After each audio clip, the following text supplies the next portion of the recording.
Tony's been coming down to Fiji for many, many years. Like us all, fell in love with the people straight away. Bought a small little resort up in the north of the country, a place called Sabu Sabu. Hello, my name is Renae Leith-Manos. Welcome to this podcast, Where To From Here, featuring conversations about luxury travel and how it's changing in every pocket of the globe.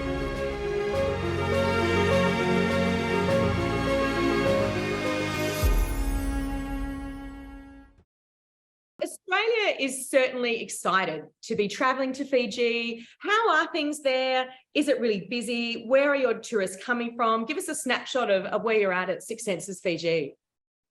Yeah, sure. Thanks, Renee. Yes, super busy. It's been great. We opened the property last year after being closed for 2 years for COVID, of course. So a very difficult time for all the staff, and was just really fantastic to get us open April the 1st. And we've had great demand since then. You know, our core market being Australia, number 2 US, and closely behind that are our friends from New Zealand. So continued that way of operating all last year, and this year looks exactly the same. Great demand. Our staff are happy, and the product is looking excellent. And Fiji's done a really great job, Renee, I think, post-COVID, that's for sure. Initially, our Australian market feeling very safe coming up here as the gates opened and the borders opened. And, you know, Fiji has such an amazing reputation within the Australian market in terms of the bull smile, the welcoming nature of the people here, and the quality of the product has really improved over the last few years. And yeah, I'm really proud to be the GM here at Six Senses. Fantastic. Well, Fiji has always been a location that Australians and Americans travel to for the super luxury products. So can you talk us through Six Senses? I know you're located on Malolo Island. How do you get there from Nadi, and what do people get when they come and stay with you? Sure, yeah, I think that's one of our unique selling points. We're quite an easy location in terms of transfers for guests. So they fly into the international airport.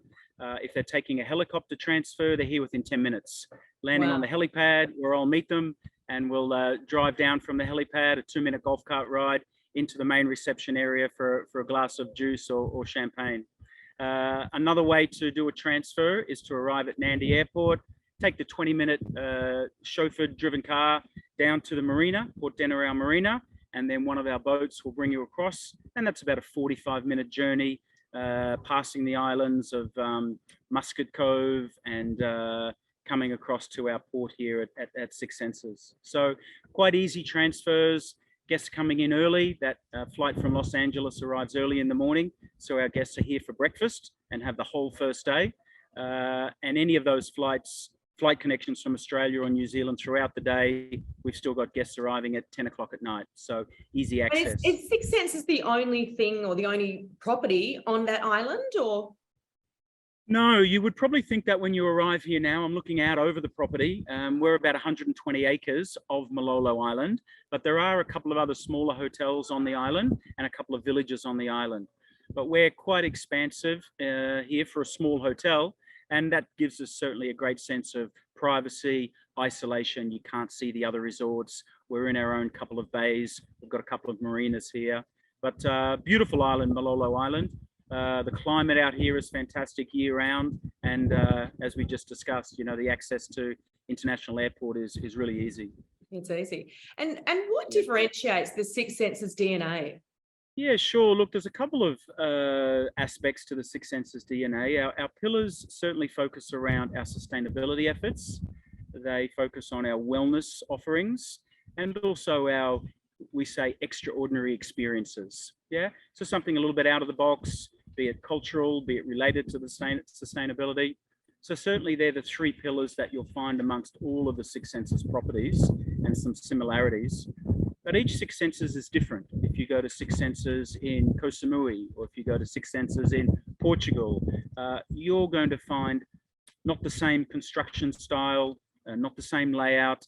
Each one is very unique to its country and origins and culture. But as I said, those 3 pillars are a common denominator through the brand.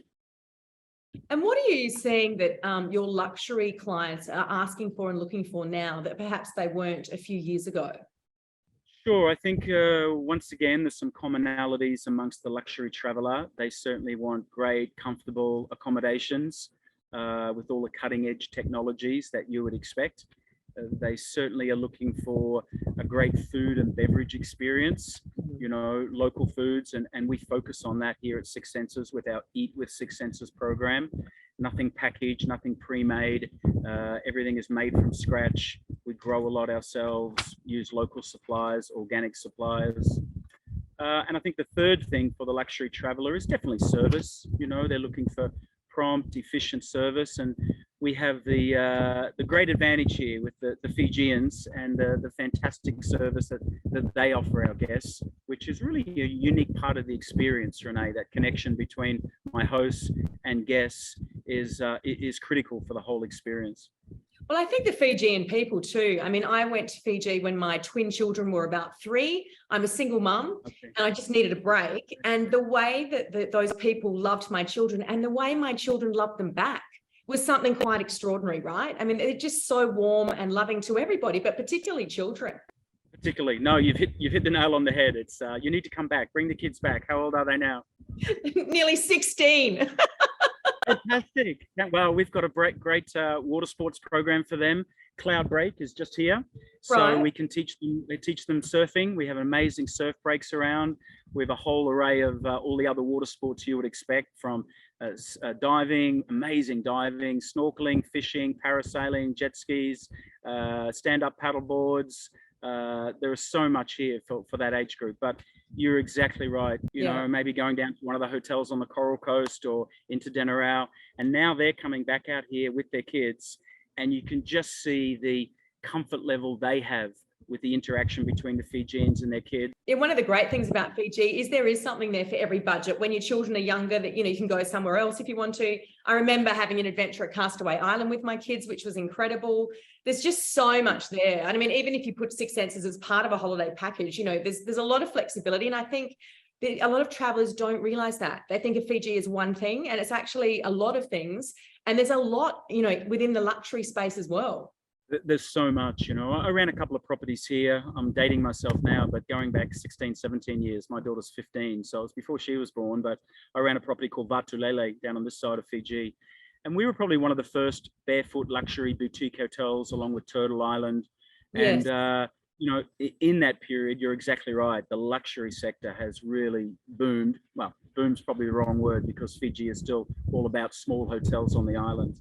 But yeah, I've got some guests who just arrived yesterday with the family. They spent a couple of days up on Castaway, just over around the corner here, a 15-minute boat journey, and had a great time there. Now they've come here because they want to get involved in a little bit more surfing, and our wellness packages and spa and everything we do there has been a big attraction to mum and the girls. So got a great experience in both destinations, yeah. And celebrities and high-profile people have always been attracted to Fiji. I think it's Tony Robbins, isn't it? He's got his own place there. A lot of high-profile people do. Do you get high-profile guests at Six Senses? Yeah, I know Tony quite well myself. In fact, I ran his resort for 4 years up in Sava in Namali. So, yeah, I think, look, for all the reasons we're discussing, the natural beauty, no question, it's a beautiful geographical location. And I think Fiji is a little bit more sophisticated now. If I go back to my first experience in Fiji, with Namali and Vatulele, I see the growth. I've been in the Caribbean the last 12, 15 years. So coming back to Fiji, I've definitely seen the growth and the sophistication in a good way. Staff that have had some more experience. The food product has increased immensely. So we're really able to offer our discerning travelers who have been all around the world, stayed in some of these hotels we were talking about before in Paris and London, etc. And we're able to meet that. We're able to match that, and then really focus on that sustainable element with our food, and really offer, that luxury experience in a casual way. Our guests love to come into the restaurant and kick their shoes off and eat in bare feet. And we encourage that. We're not about stuffy service. We're not about white glove butler service. Although part of the Six Senses experience is the GEM experience, GEM standing for Guest Experience Manager. So when you check in, Renae, with your girls, you'll be assigned one of our great hosts, and they'll work with you for your whole experience. Could be as simple as booking a table at the restaurant, booking a spa experience. but it's more than that. Everything that we have to offer, putting all that in front of you and helping you make those decisions, make those choices. And it's a one-stop shop for you. You don't have to call different departments for different requests. Your gem is going to handcraft that experience throughout your whole stay with us.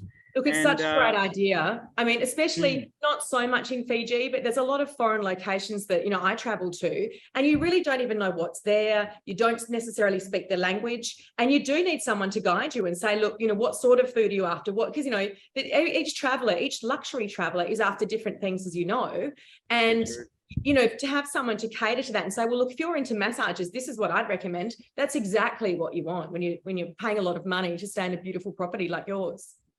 Very true, and it's part of the gem's role is to get to know the guests, get to know their preference. And Renae, the amount of guests that have asked me if they could take their gem home to Sydney or Los Angeles, it happens every day pretty well. Our gem what a compliment. It is a compliment. It's a compliment to the gems. It's a compliment to the caring nature. That natural Fijian caring nature, to really be proud of their country, proud of their island, proud of the services we can offer. Absolutely. Now, you have to tell me what it was like to work for Tony Robbins. I mean, he is an icon of our generation, particularly when it comes to wellness and mental health. He's just wonderful. So tell us, what was it like and what was his connection with Fiji? Tony's been coming down to Fiji for many, many years, and like us all, fell in love with the people straight away. Bought a small little resort up in the north of the country, a place called Sabu Sabu, and over the years has continued to buy more property, expand. Although the resort is still a boutique resort, I think now he owns, close to 350, 400 acres of that island. And Tony very much involved in the wellness program there. They were one of the, before Six Senses was around, one of the leaders. 20,000 square foot spa, so great spa offerings. And I was introduced to a lot of different wellness people in a lot of different modalities, from physiotherapists to naturopaths to sound therapy specialists, to a spectrum across the board. And I found that aspect of it very, very interesting. In fact, some of my staff... He was ahead of his time. He was ahead of his time. Yeah. A lot of that stuff people still don't know about now. Yeah, very true, very true. And I think that's where Six Senses has really picked up the ball. In fact, 2 weeks ago at the Fiji Tourism Awards, we were just named Best Spa in Fiji. Congratulations. Thanks. Yeah, thanks. I'm really proud of the team. They've done an amazing job. A beautiful spa, amazing treatment rooms, and great outdoor area with sauna and steam and hot pools and cold pools. How fantastic. Well, wellness has always been at the heart of Six Senses, and I'm just really excited to hear about all these different programs that you offer. Do you assess people when they arrive? Do they fill out something so you can work out if they need support with sleep or massages or sound healing or whatever it is?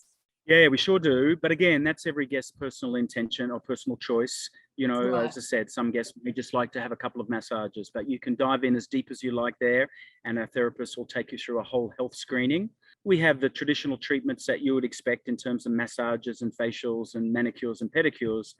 But I know that the Six Senses team that we work with through home office are always cutting edge and looking at new technologies and what's happening in the wellness space.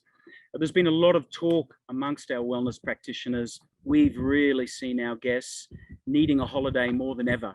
I've been in this industry for 35 years, and every time a guest arrived at a resort, you can see the stress run out of their veins. But post-COVID, I think it's become more relevant, the wellness piece of that, and a higher percentage of our guests are definitely getting involved in our wellness program to some degree. It may just be a massage or a facial, or it may be jumping in deep end and really taking advantage of a holiday to reconnect, refresh, re-energize, to go back to the real world as your best self. How fantastic. And look, you've worked really all over the world: Mexico, Thailand, Mauritius, Australia, Caribbean. Are there a lot of similarities that you see, with the luxury travelers and with the wellness they're demanding, or do the different locations, do you see a lot of different people wanting really different things? Yeah, I do. Yeah, I do see a lot of different people wanting different things, and that can be demographic, where you're coming from, what country you're coming from. It could be religious, it could be many other issues, but there are certainly, again, common denominators amongst the luxury traveler who's looking for that great accommodation, great food and beverage, great wellness package, and then the service and the attention to detail. But across all of those different countries, there are certainly a lot of differences.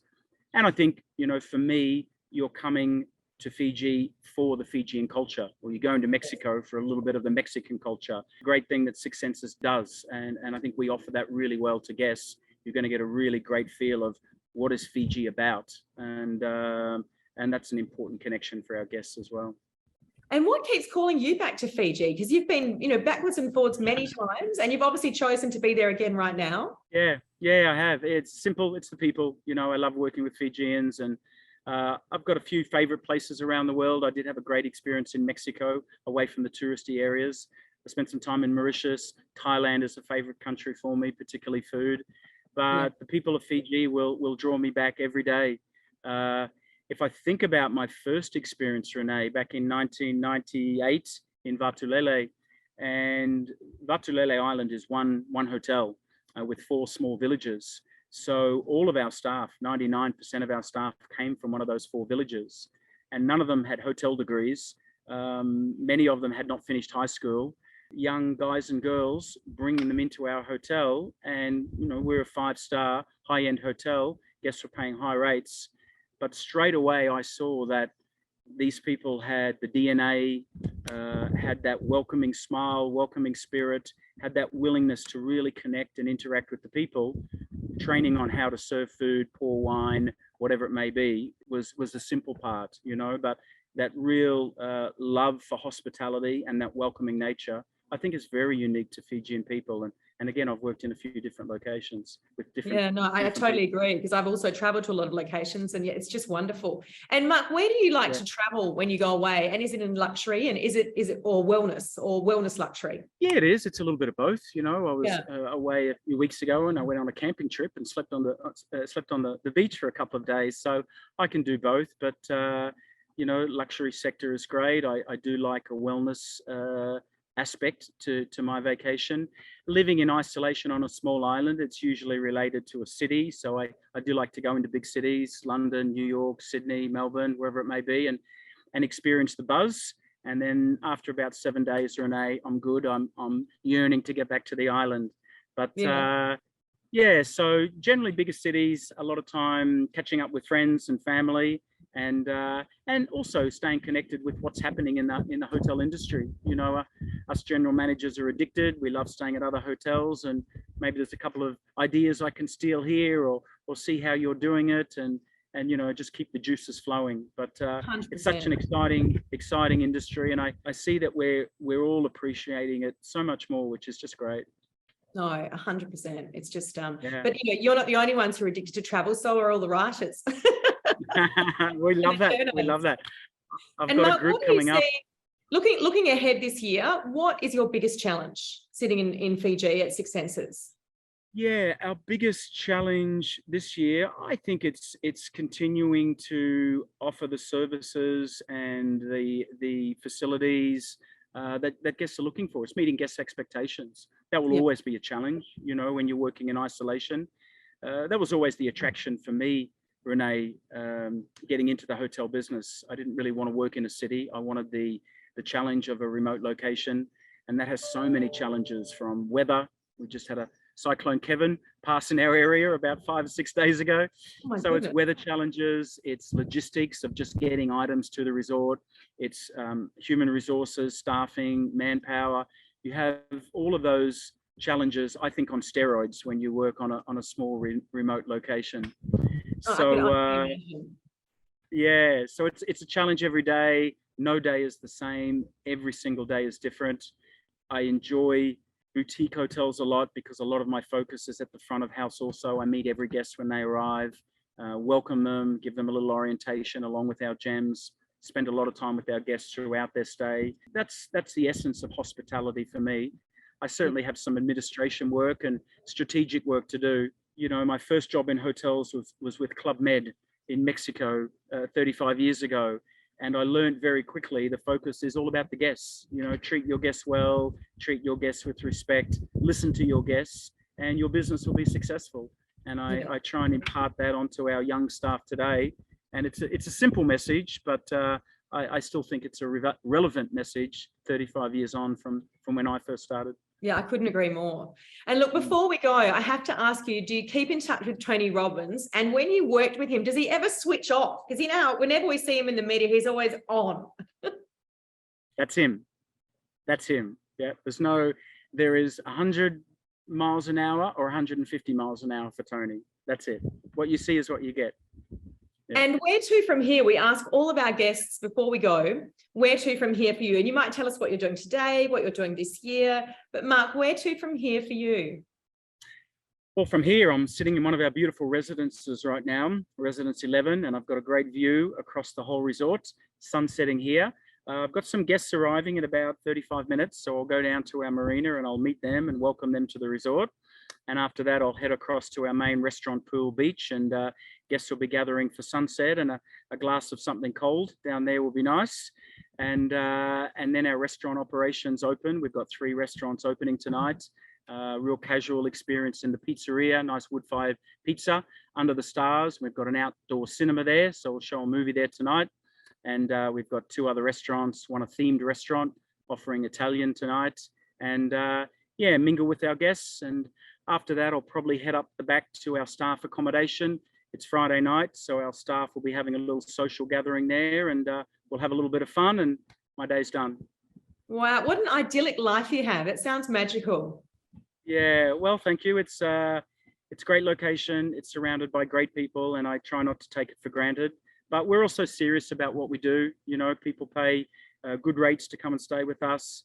And I talk to my staff, our hosts, Renae. It's not just the money aspect. It's people now giving up their time. Time is so precious to people, and they're entrusting a week, 10 days, whatever it may be, of their family's precious vacation time to us.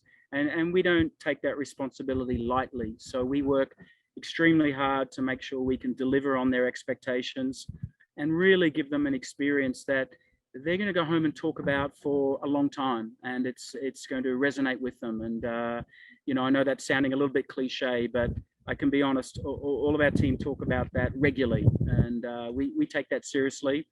But we also want to set a great environment for our guests, and I think they get that as soon as they arrive. Sounds wonderful. I hope to meet you at some stage soon, and I hope to get to Fiji sometime soon. Well, please do. Open invitation. There's a villa right there for you. Thank you so much. Please come up. Bring the girls. I know my surf team would love to get them out, or some of those water sports, and we'd love to show you through that sleep program. I think you would.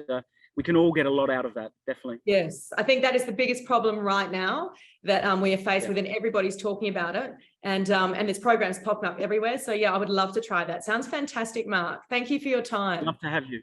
Love to have you. Great to speak with you today. Thanks a lot. You too. Have a great rest of the day. Thanks, Bye Renae. now. Bye. Don't forget to subscribe here and follow us on Instagram and Facebook for regular travel updates. You can also hear our episodes on Spotify and Apple Podcasts.